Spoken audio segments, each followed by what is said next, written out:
Mumbai police आयुक्त विवेक फणसळकरांकडे police महासंचालक पदाचा अतिरिक्त कार्यभार देण्यात आलेला आहे। रश्मी शुक्लांची बदली झाल्यानंतर फणसळकरांकडे अतिरिक्त कार्यभार देण्यात आलेला आहे। महत्त्वाची बातमी आपण बघतोय।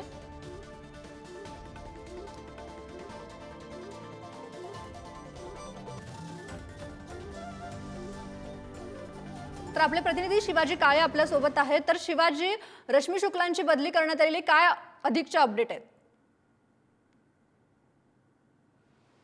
शिवाजी, माझा आवाज येतोय? राज्याच्या कायदा आणि सुव्यवस्थेच्या संदर्भात आणि त्याचबरोबर शेजारील राज्याच्या कायदा सुव्यवस्थेच्या संदर्भात जे बॉर्डरवरील जिल्हे आहेत या सगळ्या संदर्भात केंद्रीय निवडणूक आयोगाने गेल्या आठवड्यामध्ये एक बैठक घेतली होती।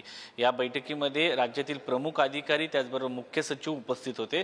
त्या दरम्यान जे जे इश्यूज समोर आले ते त्यानुसार आता कारवाई करायला सुरुवात झालेली आहे। झारखंड आणि महाराष्ट्र या दोन राज्यांमध्ये निवडणुका होत आहेत आणि त्या दृष्टिकोनातून केंद्रीय निवडणूक आयोगाने पावलं उचलायला सुरुवात केली आहे। त्यामुळे सगळ्यात महत्त्वाचा मुद्दा होता रश्मी शुक्ला यांच्या बदलीच्या संदर्भात। सातत्यानं काँग्रेसने या संदर्भात मागणी केली होती आणि या मागणीच्या पार्श्वभूमीवर त्यांची बदली होण्याची शक्यता व्यक्त केली जात होती। अखेर त्यांना जो 2 वर्षाचा अतिरिक्त कार्यभार देण्यात आलेला आहे त्याच्यामध्ये त्यांची बदली करण्यात आली। त्यांना इतर कोणती पोस्ट देण्यात आलेली आहे याचा कुठलीही माहिती समोर आलेली नाहीये। मात्र सध्या तरी त्यांची बदली करण्यात आल्याचं समोर येत आहे। दुसरा मुद्दा हा आहे की त्यांच्या बदलीनंतर विवेक फणसळकर यांच्याकडे राज्याचा पोलीस महासंचालक पदाचा कार्यभार सोपवण्यात आलेला आहे आणि त्याचबरोबर मुख्य सचिवांना जे आदेश दिलेले आहे केंद्रीय निवडणूक आयुक्तांनी त्याच्यानुसार 3 पोलीस अधिकाऱ्यांचे एक पथक तयार करण्यात येणार आहे आणि हे पथक जे आहे नवीन डीजीपी जे आहे ते नियुक्त करण्यासाठी मदत करणार आहे। त्यामुळं आता नवीन पोलीस महासंचालक कोण असतील हे पाहणं महत्त्वाचं आहे। विवेक फणसळकर यांच्या अगोदर देखील पदभार जो होता देण्यात आला होता जेव्हा रजनीश सेठ यांनी निवृत्त झाले ते त्यानंतर त्यांच्याकडे पदभार देण्यात आला होता। आता दुसऱ्यांदा त्यांच्याकडे पदभार देण्यात आलेला आहे। सगळ्यात महत्त्वाचं म्हणजे पहिल्या पोलीस महासंचालक राज्याच्या असलेल्या रश्मी शुक्ला यांची अशा पद्धतीने बदली झाली कारण त्यांची कारकीर्द अलीकडच्या काळात वादग्रस्त ठरली होती। त्यांच्यावरती काही गंभीर आरोप देखील आपण पाहिले असतील। नाना पटोले असो, अनिल देशमुख असो, त्याचबरोबर संजय राऊत असो, एकनाथ खडसे असो यांच्यासारख्या नेत्यांनी त्यांच्यावरती फोन टॅपिंगचे आरोप केले होते। त्याच्यानंतर त्यांची दिल्लीत बदली झाली।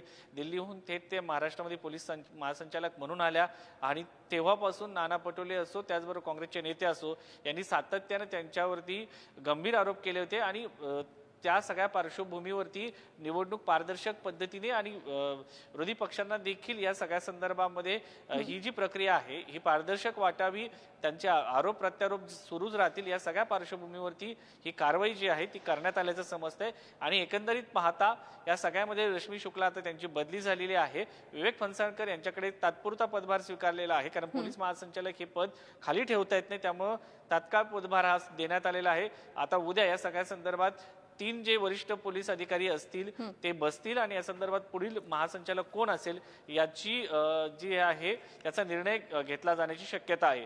त्यामुळं 1988च्या बॅचच्या असलेल्या रश्मी शुक्ला यांची अखेर बदली झाली। 1989 बॅचचे असलेले विवेक फणसळकर यांची आता या ठिकाणी पदभार म्हणून तात्पुरता देण्यात आला आहे। भविष्यामध्ये त्यांच्याकडे हा कायम राहतो का हे पाहणं देखील महत्त्वाचं असणार आहे।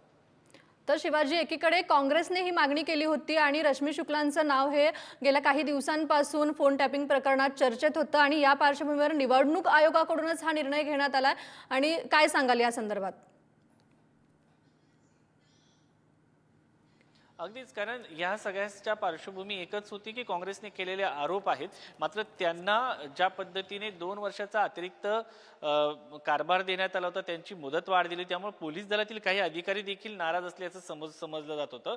मात्र या संदर्भात थेट असा समोर आपल्याला पाहायला मिळालं नव्हतं। मात्र जेव्हा राज्यामध्ये महाविकास आघाडी सरकार होतं त्या सरकारमध्ये वरिष्ठ अधिकाऱ्यांच्या बदल्यांच्या संदर्भात पैसे घेतले जात असल्याचं असं चर्चा सुरू होती। शिवाजी, तर या अपडेटकडे आपलं लक्ष असेलच, पण या संदर्भात नाना पटोलेंनी प्रतिक्रिया दिली आहे, पाहूयात।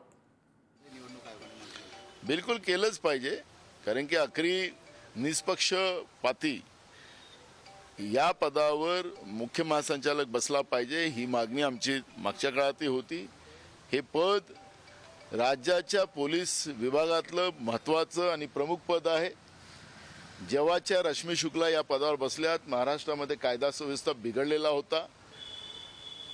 त्या ठिकाणी सिनियर IPS अधिकाऱ्याची पोस्टिंग व्हावी आणि राज्यामधली ही गुन्हेगारी त्यांनी संपवावी ही भूमिका आमची राहणार आहे. निवडणूक आयोगाने त्या तक्रारीची दखल घेतली, पण इतका वेळ का लागला हा एक प्रश्न आमच्याजवळ अनुत्तरित आहे.